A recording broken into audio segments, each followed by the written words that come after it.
Hi hello வணக்கம். இது உங்கள் சிவி ஜோன். எல்லாரும் எப்படி இருக்கீங்க? இப்போ பார்த்தீங்கன்னா ஒரு சம்பவம் பயங்கர வைரலாக போயிட்டுருக்கு. அது மட்டும் இல்லாமல் முத்துக்குமார் இந்த மாதிரி கேவலமாக பேசுவார்னு யாருமே எதிர்பார்க்கல. ரொம்ப மட்டமான ஒரு விஷயத்த சௌந்தர்யா கிட்ட பண்ணியிருக்காரு.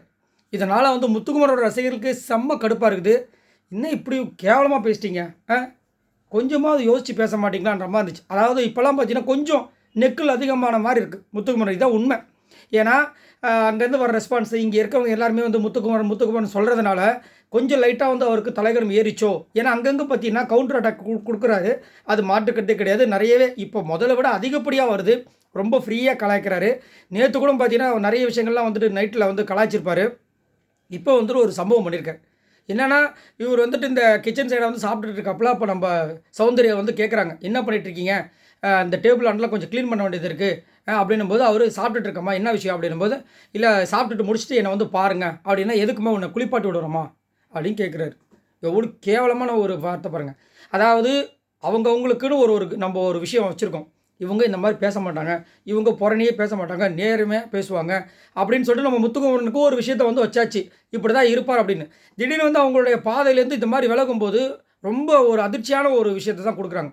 அது வந்து கண்டிப்பாக நம்மளால் ஜீர்ணிக்க முடியாது. என்ன இவ்வளோ கேவலமாக பேசுகிறாரு? அப்போது அவருக்கு மண்டையில் கொம்பு முளைச்சிருச்சு. எல்லாருமே பாராட்டுறாங்க. அப்புறம் என்ன நம்மளுக்கு, நம்ம பேசுறது எல்லாமே கரெக்டுன்னு நினச்சி அவர் பண்ணுறாருன்னு தெரியல. ஸோ இதை வந்து கண்டிப்பாக வந்துட்டு விஜய் வந்து வச்சு செய்ய போகிறார். ஆனால் இது எப்படி செய்ய போகிறான்னு தான் எனக்கு தெரியல. ஏன்னா முத்துக்குமரன் கண்டிப்பாக எது பண்ணாலுமே சும்மாவே இருக்கும்போதே வந்து வச்சு செய்வார். அதே மாதிரி இப்போ வந்துட்டு சௌந்தர்யா வந்து விஜய் விஷால் வந்துட்டு உருவகேலி பண்ணார். அவர் வந்துட்டு இது மாதிரி வாய்ஸை வந்து மிமிக்ரி பண்ணாங்க. நம்ம வந்துட்டு ஜெஃப்ரியும் சொன்னோம், விஜய் விஷாலும் சொன்னோம். அது தப்புன்னும் போது இது அதை விட பயங்கர தப்பு. அதே மாதிரி அவங்ககிட்ட வந்து இந்த மாதிரி இவங்ககிட்ட வந்து தப்பாக நடக்க வந்து முயற்சி பண்ணாங்க. முத்துக்குமரன் இப்போ தொடையில் போய் கை வச்சாங்க. எவ்வளோ பேச்சு பேசணும். அப்போ அது வந்து அவ்வளோ இது பண்ணும்போது இவர் என்னதான் நல்ல விஷயங்கள் என்னதான் வந்துட்டு கேமில் இவ்வளோ சூப்பராக பண்ணுற அவ்வளோ சூப்பராக பண்ணாலும் இந்த மாதிரி வந்துட்டு வாயில் வந்து டப்புன்னு வர வார்த்தைகள் வந்து ரொம்ப கண்ணியமாக இருக்கணும். நேற்று நைட்டு என்ன சொல்கிறேன்னா, இதை விட நான் பயங்கரமாக கலாய்ப்பேன், இப்போ நான் ரொம்ப கண்ட்ரோலாக இருக்கேன், வேறு வழி இல்லாமல் அப்படின்றாரு. ஸோ அப்போது உங்கள்கிட்ட இன்னும் நிறைய விஷயங்கள் இருக்கா, அது எல்லாத்தையும் நீங்கள் வந்து நம்ம கேமரா முன்னாடி நடிக்கிறீங்களான்ற மாதிரி தான் தோணுது. ஏன்னா இங்கே வந்து நடிக்கிறவங்களால வந்துட்டு சஸ்டெயின் பண்ண முடியாது. நம்மளுக்கு சரி முத்துக்குமரன் இந்த மாதிரி பண்ணிகிட்ருக்காரு, நேர்மையாக பண்ணுறாரு, எதுவாக இருந்தாலும் அப்படி பிளாஸ்ட் பண்ணுறாரு, சூப்பராக இருக்குது, பேச்சு திறமை நல்லா இருக்குது, கேமில் சூப்பராக பண்ணுறாரு, இப்படி போயிட்டுருக்கு. ஆனால் இந்த மாதிரி வந்துட்டு எப்போ பேச ஆரம்பிச்சாரோ அது வந்து ரொம்ப இதை கண்டினியூ பண்ணாருன்னா கண்டிப்பாக அவருக்கு வந்துட்டு ஒரு பெரிய வீழ்ச்சி வர்றதுக்கு வாய்ப்புகள் எக்கச்சக்கமாக இருக்குது. அதுவும் குறிப்பாக பெண்களை வந்துட்டு இந்த மாதிரி இழிவாக பேசினா கண்டிப்பாக வந்து மக்களும் சும்மா இருக்க மாட்டாங்க. அந்த ஓட்டு போகிற மக்களுக்கும் செம்ம டென்ஷன் ஆகிட்டாங்கன்னா அதுக்கப்புறம் அந்த ஓட்டால் தான் இப்போ இவர் வந்து இவ்வளோ தூரம் வந்திருக்கார். அது இல்லைன்னா அப்புறம் அவர் உள்ளேருந்து எவ்வளோ பெரிய ஆளாக இருந்தால் என்ன பிரயோஜனம்? ஸோ இதை வந்துட்டு கண்டிப்பாக அவர் பேசாமல் இந்த மாதிரி விஷயங்கள் அந்த மாதிரி வார்த்தைகளை தவிர்த்து கண்ணியமான முறையில் பேசினார்னா அவருக்கு நல்லதுன்றது என்னோடய கருத்து.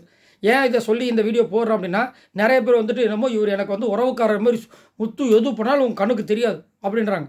இதை பார்த்தோன்னே கேட்டோன்னே செம்ம காண்டாயிடுச்சு. எனக்கு காண்டாயிடுச்சு. அதனால தான் இந்த வீடியோ. ஸோ யார் தப்பு பண்ணாலும் தப்பு தான்.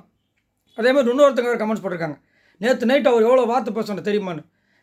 எனக்கு தெரிஞ்சால் போட போகிறோம் நம்ம, அதையும் நம்ம சொல்கிறோம் நம்ம. அப்போ 24/7 பார்க்குறேன்றீங்க, அப்போ அதெல்லாம் போய் ஆகும். ஏமா 24/7 போட்டால் அப்புறம் யார் வீடியோக்கு பேசுகிறது, யார் எடிட் பண்ணுறது, யார் அப்லோட் பண்ணுறது, யார் அந்த தம்ப்நெயிலை க்ரியேட் பண்ணுறது, இதெல்லாம் பண்ண வேண்டாமா? ஐயோ கடவுளே, எல்லா நேரமும் அதுலேயே உட்காந்துட்டோன்னா எப்படி தான் பேசுகிறது?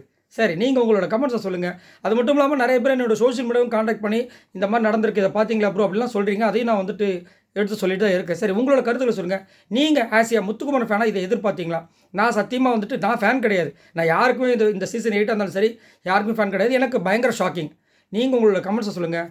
பாய் நண்பர்களே.